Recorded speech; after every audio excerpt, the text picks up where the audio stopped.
Oke teman-teman, Assalamualaikum warahmatullahi wabarakatuh.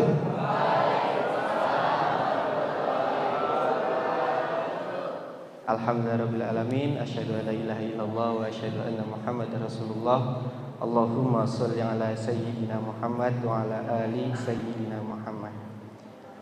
Bersyukur kepada Allah, alhamdulillah hari ini kita masih bisa hadir ya di sekolah tercinta dan masih bisa merasakan nikmatnya bulan Ramadan ya, dan semoga teman-teman di bulan Ramadan ini menjadi wasilah supaya kita bisa jadi manusia yang lebih baik lagi dan lebih bermanfaat lagi.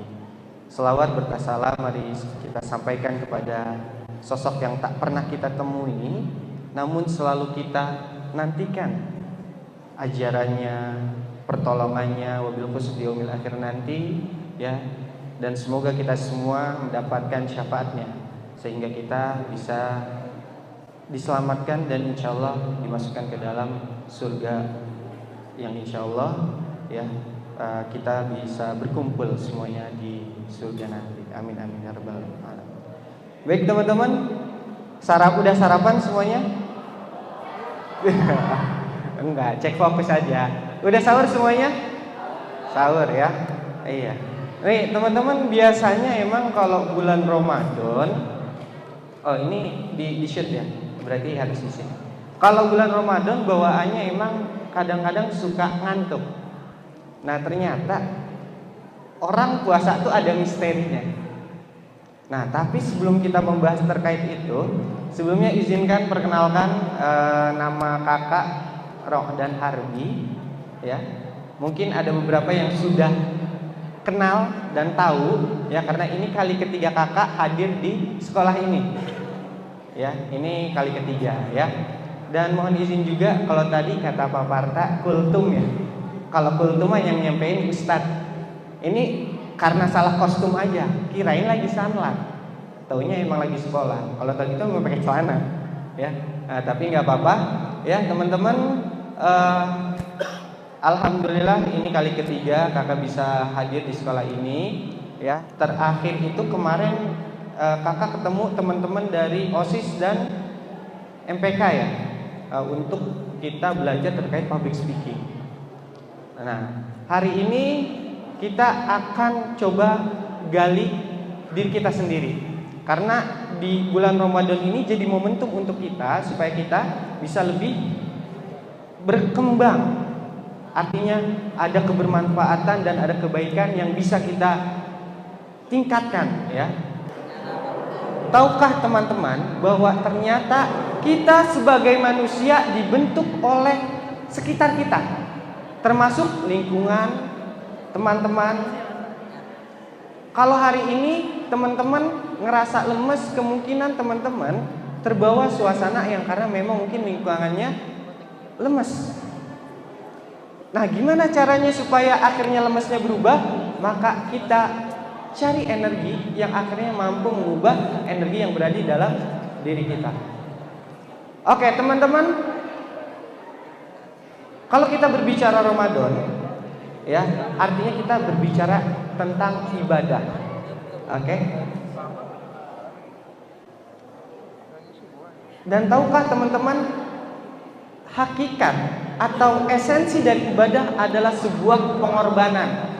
Kalau teman-teman cinta terhadap sesuatu maka rela mengorbankan apapun, maka rela berjuang.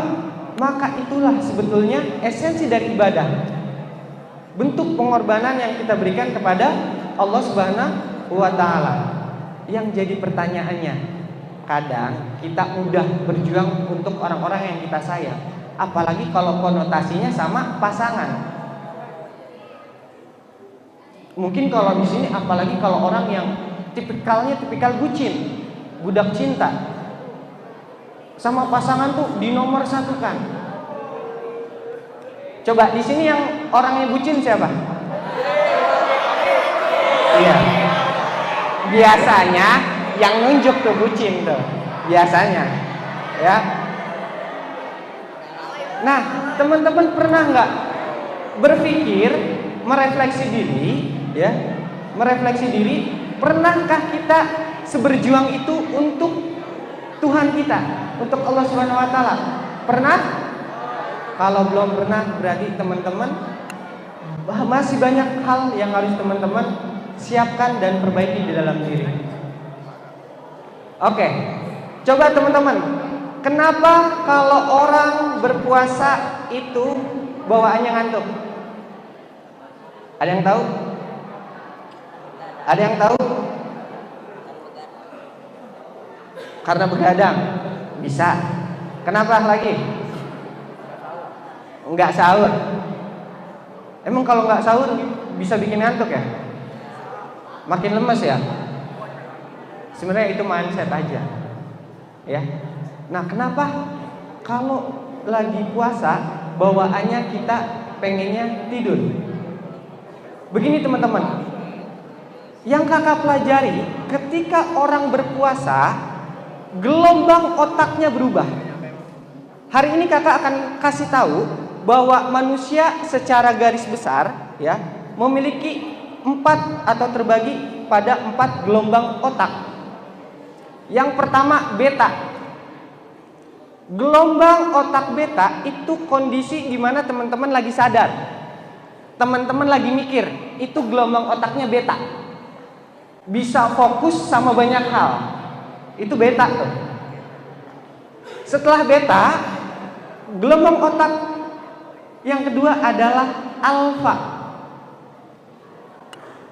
Kapan gelombang otak alfa itu terjadi? Ketika teman-teman dalam kondisi santai, atau ketika teman-teman lagi bengong. Nih contoh, namanya siapa? Ya, Ali lagi bengong gini ke depan, ngeliatin ke depan. Itu kondisi otaknya alfa. Yang ketiga, gelombang otaknya adalah gelombang otak theta. Gelombang otak theta itu kondisi di mana kita seakan-akan mengantuk atau ingin tidur. Mana ya contohnya? Ini pokoknya yang kalau udah, nah itu gelombangnya theta tuh. Nah gelombang otak yang terakhir itu delta. Delta itu adalah kondisi ketika kita tertidur lelap. Dan kondisi orang berpuasa itu kondisi gelombang otaknya antara alfa dan theta. Dan kenapa sholat juga kita harus fokus? Karena di situ kita memaksakan diri untuk membuat frekuensi gelombang otaknya antara alfa dan theta. Dan tahukah teman-teman, ketika gelombang otak kita di antara alfa dan delta, alfa dan theta, disitulah kondisi di mana kita akan mudah memahami sesuatu, dan di saat itulah kondisi alam semesta mampu merespon. Kok bisa alam semesta merespon? Karena ternyata alam semesta itu bekerja analoginya seperti radio. Kalau teman-teman mau mendengarkan radio ya dengan channel 99,9 FM, maka frekuensinya harus disamakan. Nah, teman-teman, ketika kita sholat dan kita bisa khusyuk, disitulah gelombang otak kita berada di gelombang otak alfa dan theta, dan disitulah kondisi khusyuk. Makanya disarankan ketika berada di gelombang alfa dan theta, silakan teman-teman ulangi hal-hal positif, ucapkan hal-hal positif, karena ternyata apapun yang kita lakukan ketika gelombang alfa dan theta itu tertanam di dalam pikiran, yang itulah yang akhirnya menjadi pola pikir kita. Dan sadarkah teman-teman kalau pola pikir itu adalah yang menggerakkan kita dalam kehidupan sehari tanpa kita sadar. Kalau teman-teman contoh tiba-tiba dikagetin, ada yang astagfirullahaladzim, ada yang dikagetin tiba-tiba tit, sensor kata kasar misal. Kenapa bisa responnya berbeda? Karena ternyata ada pola pikir yang beda saat ditanam di dalam pikiran. Dan pada kondisi alfa dan theta itulah di mana kita sangat-sangat mudah menanamkan apapun. Sehingga makanya di dalam Islam bulan Ramadan adalah salah satunya bulan tarbiyah, di mana kita membiasakan diri dengan hal-hal yang positif. Supaya apa? Supaya akhirnya ketika kita keluar dari bulan Ramadan, hal positif itu bisa tertanam. Dan kenapa vibes bulan Ramadan itu beda?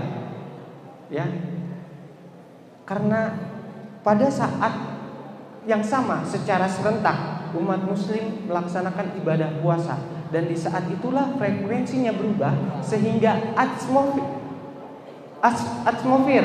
atmosfer yang dirasakan juga berbeda, atau suasana yang kita rasakan juga berbeda. Kenapa bisa berbeda? Karena tadi frekuensi yang ada antara alfa dan theta. Nah, teman-teman, di bulan Ramadan ini ya kita juga sekali lagi harus membiasakan hal-hal positif. Karena begini teman-teman, di dalam diri kita ini ada salah satu bagian tubuh yang kalau itu baik maka keseluruhan tubuh baik. Kalau bagian itu buruk maka seluruh tubuh buruk. Ada yang tahu bagian apa itu? Dalam sebuah hadis ada tuh. Ada yang tahu bagian tubuh apa? Hati. Pertanyaannya, gimana caranya supaya kita tahu kalau hati kita baik atau buruk? Nah, untuk kita tahu bahwa ternyata hati itu adalah resonansi dari bentuk pikiran kita. Contoh, kalau kita dalam keadaan khawatir atau takut, kenapa sih jantung itu deg-degan, hati terasa gelisah? Karena hati meresonansi atau menerima sinyal kekhawatiran di dalam pikiran. Jadi sebenarnya agar hati kita baik, maka pola pikir atau pikiran kita itu juga harus baik. Jadi gimana caranya supaya hati baik? Cukup tanemin data-data positif, data-data yang bentuknya baik ke dalam pikiran. Teman-teman, di sini ada yang puasanya udah bolong? Ada yang udah bolong? Mungkin kalau karena sakit atau karena alasan yang memang dibolehkan, nggak apa-apa. Tapi pernahkah teman-teman ada di sini yang puasa yang nggak kuat, akhirnya batal aja?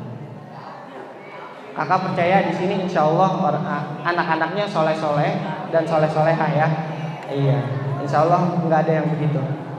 Gini teman-teman, ada istilah yang disebut efek snowball. Jadi salju yang jatuh atau menggelinding dari atas sampai bawah, maka bola salju itu akan semakin besar. Kebiasaan itu juga punya efek snowball. Kebiasaan yang kita lakukan setiap hari, maka itu akan merubah atau membentuk diri kita, yang itu disebut dengan jiwa. Gini teman-teman, ketika kita berbicara tentang kebiasaan, ya, ketika kita berbicara tentang kebiasaan, kebanyakan kita nggak sadar sama apa yang kita lakukan. Karena secara riset bahwa manusia hanya sadar terhadap apa yang dia kerjakan, kapasitasnya hanya 20-15%. 80-85% itu kita bergerak tanpa sadar. Coba teman-teman kalau bangun tidur, secara otomatis udah biasa tuh. Kalau yang biasa megang HP akan langsung nyari HP. Yang biasa ke kamar mandi akan langsung ke kamar mandi. Tanpa ada proses berpikir, secara otomatis berjalan. Oke teman-teman, masih berbicara tentang kebiasaan. Teman-teman, di dalam diri manusia, ya, kakak baca dari sebuah buku, ya, buku psikologi, bahwa ternyata di dalam diri manusia ada dua diri. yang dia punya. Yang pertama adalah diri pengkritik, dan yang kedua adalah diri pendorong. Hal ini sesuai sama yang Al-Quran bilang. Kata Al-Quran, fa'alhamaha fujuraha wa taqwaha. Maka telah aku ilhamkan kepada manusia fujur, sesuatu yang bentuknya buruk, dan wa taqwaha, dan sesuatu yang bentuknya baik. Di dalam diri manusia ternyata ada diri kritik, yang dimana bisikan itu selalu membawa manusia kepada hal-hal yang buruk. Contoh gini teman-teman. Tadi kalau kita berbicara case-nya mokel, ketika kita mau mokel, pasti di dalam diri ada yang berbisik nih. Siapa yang berbisik? Yang berbisik ya, secara psikologi ternyata itu ada dua diri. Yang pertama diri pengkritik, dan yang kedua diri pendorong. Diri pengkritik ini akan bilang, udah batalin aja, aus kan, daripada nanti lemes. Akan ngajak kita sama hal-hal yang buruk. Nah, ketika kita dibisikkan kayak gitu, kadang kita melakukan itu ada keraguan. Nah, keraguan itu yang ngebuat siapa? Yang ngebuat adalah diri pendorong. Diri pendorong itu akan, udah gak usah batal, sayang. Nanti kalau batal, wah sayang banget nih, udah katakan jam 12, masa harus batal? Bisikan itu ada. Ternyata di dalam diri manusia, walaupun dalam kesunyian, pikiran ini akan selalu rame.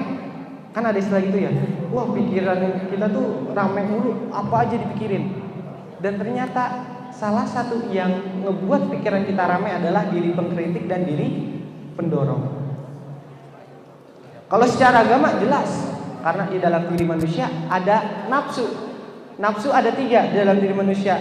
Nafsu amarah bisu, yang itu bentuknya diri pengkritik. Ada nafsu lawamah.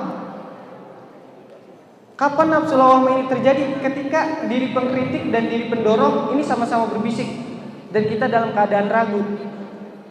Itu kondisi di mana nafsu lawamah yang timbul. Dan yang terakhir nafsu mutmainnah, nafsu yang mengajak kita melakukan kebaikan. Kalau teman-teman hari ini ya masih banyak bisikan-bisikan yang bentuknya negatif, berarti teman-teman diri pengkritiknya lebih besar. Itu lebih besar. Ketika teman-teman ngelakuin kebaikan ternyata berat rasanya, berarti diri pengkritik teman-teman itu lebih besar. Begitu juga sebaliknya, kalau teman-teman ketika ngelakuin keburukan ternyata mudah banget ngelakuin itu tandanya diri pendorong teman-teman juga sudah menguasai diri teman-teman. Gini teman-teman, kenapa sih kita harus merubah diri kita? Ada yang bahaya ketika kita tidak mampu mengubah diri kita. Ketika kebiasaan itu diulang-ulang, maka terbentuklah jiwa. Jadi ketika kita sudah benar-benar terbiasa, sehingga jiwa yang terbentuk itu benar-benar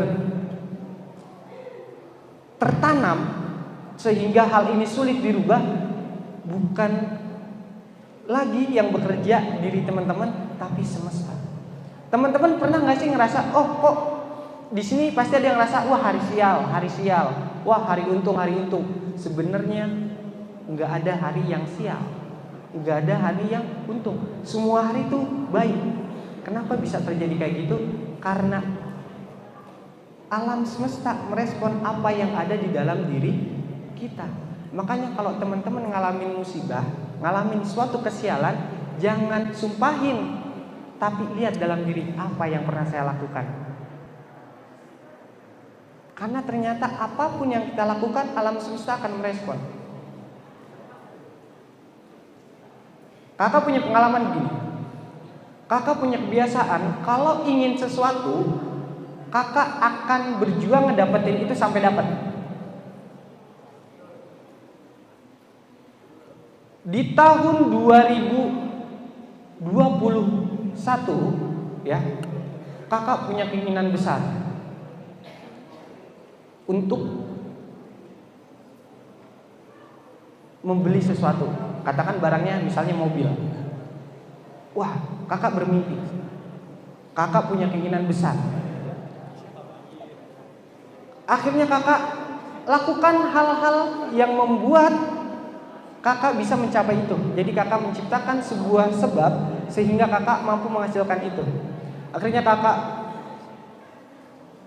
apapun kakak lakukan yang bentuknya positif, ya. Padahal pada saat itu kondisinya kakak belum kerja, nggak punya tabungan, dan bahkan nggak punya relasi sedikit pun di tahun 2021. Karena kemauan itu, akhirnya kakak membiasakan hal-hal positif. Dan tahukah teman-teman, hal positif yang kakak lakukan waktu itu adalah ketika pagi, jadi setelah subuh kakak biasakan diri untuk nggak tidur. Sesimpel itu. Jadi kakak dulu dikasih tahu untuk mengubah hal besar, maka lakukan hal kecil. Tadi efek snowball. Akhirnya kakak hanya merutinitaskan untuk tidak tidur setelah subuh sampai jam siang. Jadi tidurnya baru setelah zuhur. Walaupun kakak nggak ngapa-ngapain, kakak lakukan itu secara berulang-ulang. Tahukah teman-teman, dalam jangka 6 bulan kakak yang nggak punya kerjaan, kakak bisa ngumpulin 50 juta. Itu kondisi nggak punya kerjaan. Ternyata ketika kakak mengulang hal-hal baik, akan mengundang kebaikan lain. Semesta merespon itu. Tiba-tiba karena wah bete nih pagi-pagi nggak ngapa-ngapain, ketemu orang, ketemu teman. Gara-gara ketemu teman, kakak diajakin ngelakuin sesuatu. Waktu itu kakak diajak jadi kru wedding. Dari kru wedding akhirnya kakak naik lagi, ketemu orang baru, MC. Kakak belajar MC. Dari belajar MC akhirnya kakak paham, oh ternyata begini. Ketemu teman, bikin usaha WO yuk. Kebikin. Sampai akhirnya apa yang kakak targetkan itu bisa tercapai. Kenapa itu bisa tercapai teman-teman? Pastinya karena Allah Subhanahu wa taala. Tapi yang ngebuat hal besar itu terjadi karena ada hal kecil yang teman-teman istiqomahkan. Makanya kata ulama, al-istiqomah itu khairu min alfi karomah. Keistiqomahan itu bisa lebih baik dari 1000 karomah. Walaupun bentuknya kecil. Oke teman-teman, kok bisa sih sehebat itu semesta bisa ngerespon? Emang ada apa sih dalam diri kita? Di dalam diri manusia ada sebuah keajaiban yang Allah berikan. Apa itu? Yaitu adalah akal dan pikiran. Oke teman-teman, silakan pejamkan mata teman-teman. Silakan boleh dipejamkan mata teman-teman. Oke. Kalau sudah dipejamkan, pejamin, ditutup matanya, pejamkan. Oke, sekarang bayangkan ibu kita. Enggak, bayangin aja. Ini enggak renungan, santai aja, enggak renungan. Bayangin ibu kita. Kebayang? Oke. Setelah ngebayangin ibu kita, dengerin suaranya.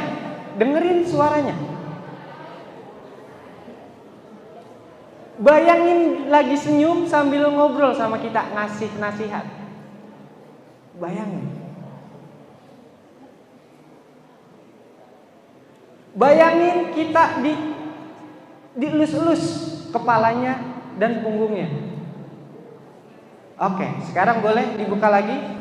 Oke, teman-teman, gimana rasanya ketika ngebayangin ibu kita di hadapan kita lagi senyum, seakan-akan ngobrol, lagi dielus? Gimana rasanya hati kita?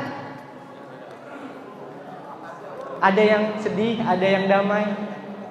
Pertanyaannya teman-teman, ibu kita ada nggak?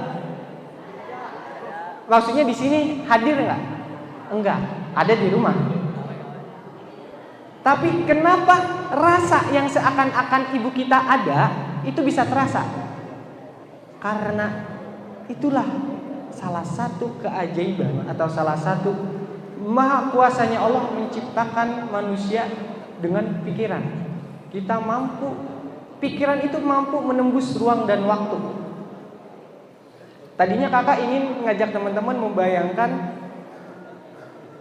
minum air jeruk nipis, cuma lagi puasa nggak enak, nggak etis.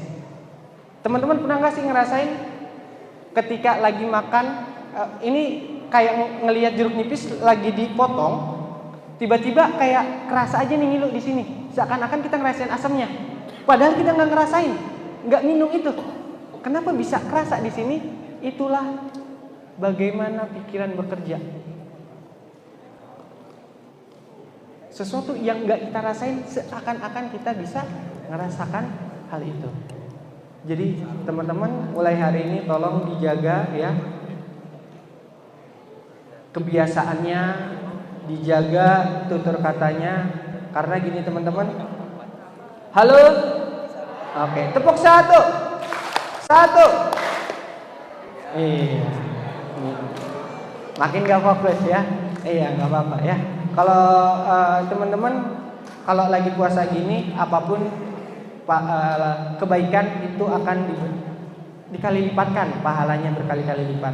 Mungkin itu aja teman-teman. Dan terakhir dari kakak, ya terakhir mulu ya. Terakhir dari kakak, jangan nunggu hebat untuk mencoba, tapi cobalah sampai akhirnya kita menjadi hebat. Kakak Muhammad Radin Harbi undur diri, mohon maaf apabila ada kesalahan dan kekurangan. Kakak memohon maaf atas 3 hal. Yang pertama atas angkatan laut, memohon maaf sedalam-dalamnya. Yang kedua atas angkatan darat, memohon maaf seluas-luasnya.